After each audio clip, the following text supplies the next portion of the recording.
अस्सलाम वालेकुम। कैसे हैं आप लोग? उम्मीद करती हूँ सब खैरियत से होंगे, ठीक ठाक होंगे। तो आज मैं आप लोगों के साथ एक नई वीडियो के साथ आप लोगों के सामने हूँ। आज मैं किस बारे में बात करने वाली हूँ? मैं बहुत सी जो ऑनलाइन जो लोन ऐप्स हैं, उसका ये जो पिछले कुछ दिनों से बल्कि तकरीबन 1 माह हो गया जो उसके ऊपर तले बहुत से केसेस सामने आ रहे हैं, तो मैं अ, उनके बारे में जो है ना वो बात करूँगी। पहले थोड़ा-सा मैं बैकग्राउंड बता दूँ। ये अ, तकरीबन पाकिस्तान में ये तकरीबन 2020 से जो है ना इसका ज़्यादा जो है सिलसिला हो गया था ऑनलाइन ऐप्स का, जो कि बहुत थोड़ा-थोड़ा से जो लोन है, कर्ज़ वग़ैरह हैं वो देते हैं। हर एक के पास आज स्मार्टफ़ोन है। इस तरह की बहुत सी ऐप्स आपको नज़र आएँगी। इवन मुख़्तलिफ़ जो दूसरी ऐप जैसे यूट्यूब हैं, गेम्स हैं, ये वो उन सब पे आपको वो उनकी जो है वो एडवर्टाइज़मेंट नज़र आती हैं। लोगों को जो बज़ाहिर दिखाया जाता है वो बहुत इसी तरह से कि बहुत थोड़ा-सा अगर किसी को मजबूरी की हालत में बहुत थोड़ा-सा वो चाहिए तो वो कर्ज़ वग़ैरह, लोन वग़ैरह तो बहुत थोड़े इंटरेस्ट के साथ हर हर जो ऐप है उसका डिफरेंट क्राइटेरिया है। किसी का 2 माह, किसी का 45 दिन और इस तरह से तो वो देंगे, लोन जो है वो देते हैं। तो बज़ाहिर ये देखने में जो है ना बड़ी वो सूरत-ए-हाल, वो हर कोई भी बंदा जो है वो इस स्कैम में आ जाता है। अगर किसी को ज़रूरत किसको नहीं होती, बाज़ औक़ात कुछ मजबूरियों में कुछ लेना पड़ता है लोन वग़ैरह के लिए, तो लोग जो है ना इसमें पिछले कुछ सालों से जो है पाकिस्तान में ये चीज़ बहुत ज़्यादा जो मैं इसे जो है आम लफ्ज़ों में अगर समझाना चाहूँ तो मैं इसे थोड़ा-सा डिजिटल फ्रॉड जो है ना, डिजिटल फ्रॉड वो कहूँगी। वैसे तो जगह-जगह पे मुख़्तलिफ़ किस्म के जो है ना फ्रॉड हमें मिलते हैं, नज़र आते हैं। लेकिन अब ये कुछ सालों से जब जूँ-जूँ ये टेक्नोलॉजी जो है वो तरक्की कर रही है, तो ये पिछले 3 सालों से इस चीज़ का जो है ना सिलसिला वो काफ़ी ज़्यादा हो गया है। तकरीबन ये 2-3 हफ़्ते पहले की बात है। रावलपिंडी इस्लामाबाद का एक शख़्स जो था मसूद नामी, उसने ख़ुदकुशी कर ली इसी लोन ऐप की वजह से। बहुत मामूली सा कर्ज़ था। 13,000 शायद जो है वो उसने लोन लिया था। शायद अपने घर का रेंट उसने देना था। एक छोटी-सी मजबूरी थी उसकी, तो बज़ाहिर जो ये लोग टर्म्स एंड कंडीशन सामने रखते हैं ना, वो बड़ी हर इंसान को लगता है अच्छा ये मैं ईज़िली कर लूँगा।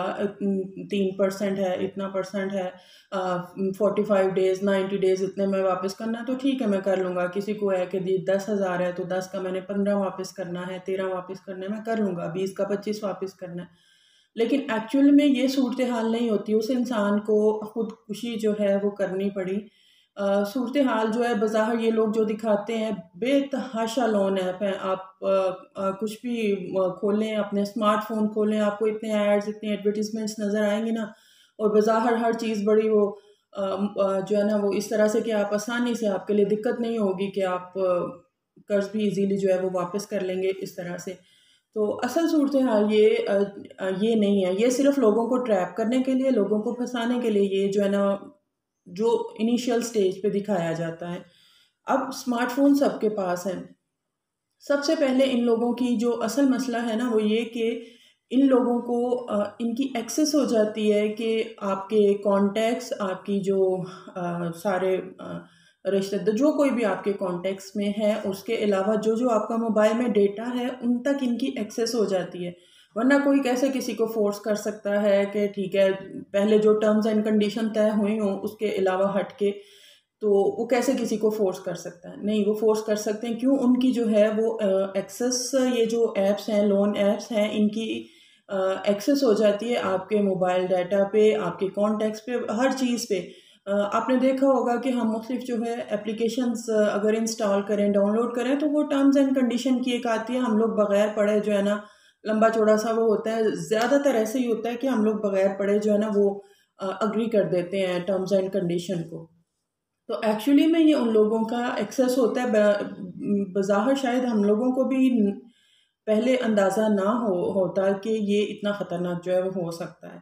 तो लेकिन इसी बेस पे ये जो रावलपिंडी के मसूद नामी शख़्स की मैं बात कर रही हूँ, सिर्फ़ 13,000 कर्ज़ लिया और जिस तरह से उसको मजबूर किया, उसकी कॉन्टेक्ट्स तक रसाई हुई, उसकी जो गैलरी है, पिक्चर्स हैं, वहाँ से ये लोग पकड़ते हैं और इस केस के बाद फिर बेतहाशा जो है FIRs और ये इस चीज़ का ये चीज़ खुल के सामने आई है। बहुत से दूसरे शहरों में भी लोगों ने जो है वो केस रजिस्टर्ड करवाए हैं।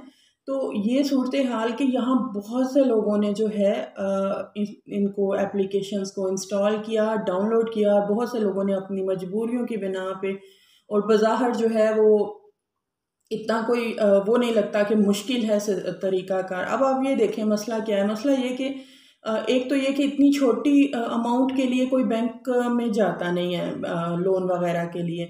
दूसरा, बैंकिंग में प्रोसेस थोड़ा लंबा चौड़ा, गारंटी, रिटर्न, सारा कुछ और ये सारे मामलात होते हैं जिसकी वजह से जो है ना वो लोग नहीं जाएंगे। और दूसरा, 10,000, 13,000, 20,000, 1 लाख तक भी ये लोगों के जो वाक़यात सुनने में आए हैं वो करते किए। तो ये लोगों को एक बड़ा ना आसान सा ऑप्शन नज़र आया, तो जिसकी वजह से लेकिन अगर मैं इसमें थोड़ी-सी गलती कहूँगी इस चीज़ को कि अगर हम लोगों को सबको पता है कि बैंक थोड़ा-सा भी लोन आपने लेना हो तो उसके लिए क्या-क्या चीज़ों की रिक्वायरमेंट होती है। तो आया अगर एक बंदा में आज कोई राह चलते हुए को सलाम का जवाब ना सीधे मुँह दे, तो अगर राह चलते हुए कोई आपको 10,000, 15,000 सिर्फ लोन है, फिर आप उस शख्स को से वाकिफ़ नहीं हैं, आपको उनके ऑफ़िस का या किसी भी जगह का नहीं पता कि जहाँ से वो जो है वो सारा कुछ ऑपरेट करते हैं। कौन से डॉक्यूमेंट्स उन्होंने आपसे साइन करवाए हैं, क्या हुआ है, वो सिर्फ जी आपके ID कार्ड तक, आपके कॉन्टैक्ट्स तक उन्होंने रसाई ले ली है। ठीक है, तो कौन, थोड़ी सी कॉमन सेंस की बात है, कौन बंदा जो है आज के ज़माने में ऐसे करता है। मेरा ख्याल है अगर थोड़ा सा इंसान वो बस मजबूरियों में फंसे हुए बंदे होते हैं, उनको थोड़ी सी वो ऑप्शन एक बेहतर नज़र आती है कि अच्छा चलो ठीक है, कोई लंबी चौड़ी अमाउंट नहीं है, लेकिन वो अमाउंट वाकई लंबी चौड़ी नहीं होती। लेकिन जो भुगतना पड़ जाता है ना, जो पाकिस्तान में ये हुआ है, अब इतने सारे केसेस सामने आ रहे हैं, लाहौर में भी, कराची में, और ये तो वो है कि कुछ आ गए हैं सामने, बहुत सी अब जो है FIR रजिस्टर्ड हुई है, लेकिन गैलरी तक उन्होंने एक्सेस हासिल की है। उसके बाद कुछ ही दिनों के बाद ये सभी के साथ सेम एक ही पैटर्न था कि कुछ ही दिनों के बाद जो है वो वापसी का तकाजा शुरू हो जाता है, उनको हैरास किया जाता है। फिर उनके जो रिलेटिव्स के, पेरेंट्स के, या जहाँ पे वो जॉब्स करते हैं, जो भी कोई उनके नंबर्स हैं, उन पे उस तरह का उल्टी सीधी उनके बारे में जो है बातें की जाती हैं। ये बंदा तो फ्रॉड है, पैसे लेके भाग गया है, पैसे वापस नहीं कर रहा। तो वो चीज़ जो है ना, जो कि इस केस में भी ऐसे ही हुआ। तो उसके अलावा जो एक और जो गंदी हरकत के गैलरी तक एक्सेस करते हैं और उसके बाद जो पिक्चर्स होती हैं उनको मॉर्फ करके उनकी रद्दो-बदल से, तो वो किस तरह की बना के, आजकल ये काम तो बहुत कॉमन है, बड़ा लोग जो है इजीली ये चीज़ करते हैं। तो सबसे ज़्यादा पता है कि ये कि दुखती रग है। कॉन्टेक्स्ट में भी चले जाएँ तो कुछ लोग शायद, वैसे तो रिश्तेदारों का भी यहाँ लोगों को बहुत होता है कि ये बात यहाँ ना फैले, वहाँ ना जाए, लेकिन अगर उस बात को 1 मिनट के लिए साइड पे भी रख दें तो ये जो पिक्चर्स लोगों की वो फिर कॉन्टेक्स्ट में भेज देते हैं, जो कि बहुत सारे केसेस में हुआ है। तो वो चीज़ जो है ना फिर लोगों के लिए बहुत तकलीफ थी, और उस पे जो फँसा हो उसमें, उसको उसमें से निकलने का रास्ता भी जो है ना वो नहीं दिखाई देता, जो कि अब इस सिनेरियो में हुआ। तो बहुत से लोगों के ऐसे केसेस सामने आए हैं। ज़ाहिर है कि इनकी छोटी-छोटी मजबूरियाँ होंगी कि जो 10, 13, 20, 25 या मैक्सिमम 1 लाख तक जो है वो कर्ज़ जो है ले रहे हैं, लेकिन उसके बाद ना सिर्फ ये है कि फँस रहे हैं। वो टर्म्स एंड कंडीशन जो है ना, वो जो जी 3% है, 90 डेज़ है, फॉर ये सिर्फ ट्रैप करने के लिए, फँसाने के लिए, क्योंकि वो तो 1 हफ़्ता बाद ही अपना काम शुरू कर देते हैं। उनको आपके जो डेटा है उस तक एक्सेस चाहिए, और उन्हें पता है वो बाद में कितने जो है वो निकलवा लेंगे, क्या-क्या किस तरीके से ब्लैकमेल करेंगे। तो ये जो इसके बाद जो है रिपोर्ट्स वगैरह वो हुई हैं, FIA ने बहुत से लोगों को जो है अरेस्ट भी किया, उनके पूरे-पूरे सेटअप पकड़े गए हैं। जहाँ पे वो 8-8, 9-9 लोग जो थे वो काम कर रहे थे, उनके लैपटॉप्स, उनके मोबाइल फ़ोन्स, ये वो। तो आप लोगों से वो एक थी कि थोड़ा-सा जो है ना इस सिलसिले में अवेयर रहें।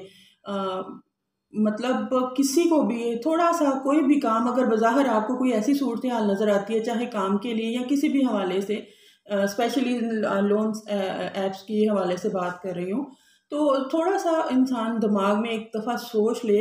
मजबूरियों में फँसा हुआ इंसान, मुझे पता है कि किसी की बहुत ज़रूरत है, मजबूर हो चुका है, तो वो उसको वो फिर वो उसके पॉज़िटिव साइड्स देखता है। बहुत से लोग फँसते हैं इसमें। लेकिन थोड़ा-सा वो देख ले कि बाद के परेशान होने से या बाद के उससे कि क्यों ये लोग बग़ैर किसी गारंटी के, बगैर मैं इनको बाय फेस नहीं जानता, कहाँ से ये ऑपरेट करते हैं, मैं इनको कुछ नहीं जानता। बैंक वाले 100 चीज़ माँगते हैं, 100 डॉक्यूमेंट्स माँगते हैं, ये क्यों एक मतलब उसके बगैर जो है ना हमें दे रहे हैं।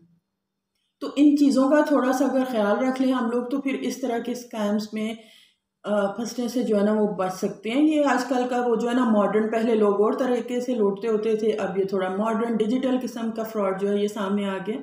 तो इस तरीके में इसलिए इस सिलसिले में मैं एक और जो है वो चीज़ कहूँगी कि ये जो ऐप्स हैं ना, इस तरह की लोन ऐप्स जो हैं वो इनको इंस्टॉल एक ये होता है कुछ लोगों के इस तरह के भी सामने आए हैं कि उन्होंने लोन ऐप इंस्टॉल तो ज़रूर की है, लेकिन लोन लिया नहीं है, लेकिन उसके बावजूद ये सारा कुछ जो है ना उनके साथ हुआ है। तो बात फिर वहीं पे आ जाती है कि जब आप इंस्टॉल करते हैं, डाउनलोड करते हैं ना, तो उनकी वो आपकी हर जो डाटा है उनकी उस तक जो है वो एक्सेस हो जाती है। तो मेरी तो सजेशन, जब इतने सारे ये इस तरह के केसेस मंजर आम पे आ चुके हैं, कोई इंसान अपनी जान से चला गया, खुदकुशी जैसा उसने एक इंतहाई जो कदम है वो उठाया है। उसके अलावा बहुत से और लोग हैं जो इस सूरत हाल का सामना कर रहे हैं। तो मतलब प्लीज़ अगर आप लोग थोड़ा-सा जो है ना कोई भी कदम उठाने से पहले इस तरह की कोई भी ऐप, एक तो ये कि इसको इंस्टॉल ना करें, और दूसरा थोड़ा-सा कोई भी कदम उठाने से पहले देख लें कि क्यों बंदा कोई कर रहा है। मैं वही एक चीज़ कह रही हूँ कि यहाँ पाकिस्तान में एक बंदा दूसरे बंदे का अगर काम नहीं है, सलाम का जवाब बहुत कम लोग सीधे मुँह से देंगे, तो क्यों करेगा वो कोई आपको हज़ारों के हिसाब से कोई क्यों पैसा देगा?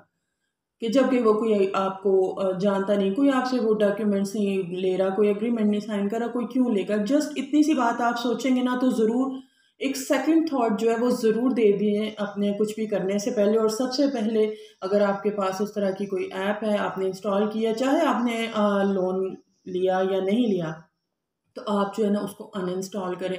एक जो है वो डाटा सामने आया कि पिछले जो 1 डेढ़ साल के अंदर जो है ना पाकिस्तान में जो सबसे ज़्यादा ऐप्स जो हैं वो इंस्टॉल हुई हैं, तो उनमें ये जो लोन ऐप है वो भी शामिल थी, जो टॉप 10 की जो थी ऐप्स जो इंस्टॉल की गई हैं स्मार्टफ़ोन के थ्रू, तो उनमें लोन ऐप्स भी शामिल थी। तो वहाँ से आप अंदाज़ा कर लें कि कितना लोगों ने इस चीज़ को यूज़ भी किया होगा, और लेकिन उसके अलावा इंस्टॉल भी की हैं लोगों ने।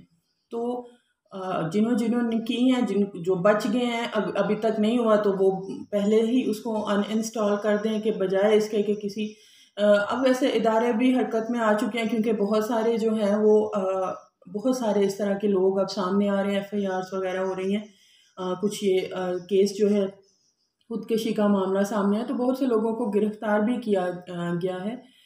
तो लेकिन आप लोग भी अपनी ज़िम्मेदारी समझते हुए कोई भी ऐप जो है इस तरह की या और भी किसी मामले की जो आपको बज़ाहिर बड़ी वो लगती है खुशनुमा सी कि कुछ भी नहीं है, जल्दी पे कर देंगे, कोई ज़्यादा लंबा चौड़ा वो खर्चा नहीं है, 3 माह के अंदर अंदर वापस कर देंगे, तो आप जो है इस चीज़ से अवॉइड कर लिए, किसी से बात कर लें, किसी से मशवरा कर लें अगर आपको बहुत ज़्यादा ज़रूरत है। इससे बेहतर है अगर कोई आपकी मदद कर सकता है लोन की मद में या किसी और में, तो आप उससे वो ज़्यादा बेहतर ऑप्शन रह जाएगा। ये जो बात की जो ज़लालत है, परेशानियाँ और इस नहज पे पहुँच जाना कि आप खुदकुशी जैसा जो एक इंतहाई कदम है वो उठाएँ, तो इसको जो है ना अनइंस्टॉल करें, और ज़रूर जो है दूसरा कोई जिसको जानते हैं उनको भी इस चीज़ से जो है रोकें। तो उम्मीद करती हूँ आपको वीडियो पसंद आई होगी, किसी एक तक भी मैसेज पहुँचता है। बहुत से लोग इस चीज़ पे ज़ाहिर अवेयरनेस देते हैं, मेरा भी यही मकसद था कि अगर किसी एक तक ये मैसेज पहुँचता है तो अनइंस्टॉल करते हैं या किसी दूसरे को आगे से गाइड करते हैं, तो वो फिर मकसद जो है वो पूरा हो जाता है। उम्मीद करती हूँ आपको मेरी वीडियो पसंद आई होगी। पसंद आई है तो ज़रूर मेरे चैनल को सब्सक्राइब करें, मेरी वीडियो को लाइक और शेयर करें। अल्लाह हाफ़िज़।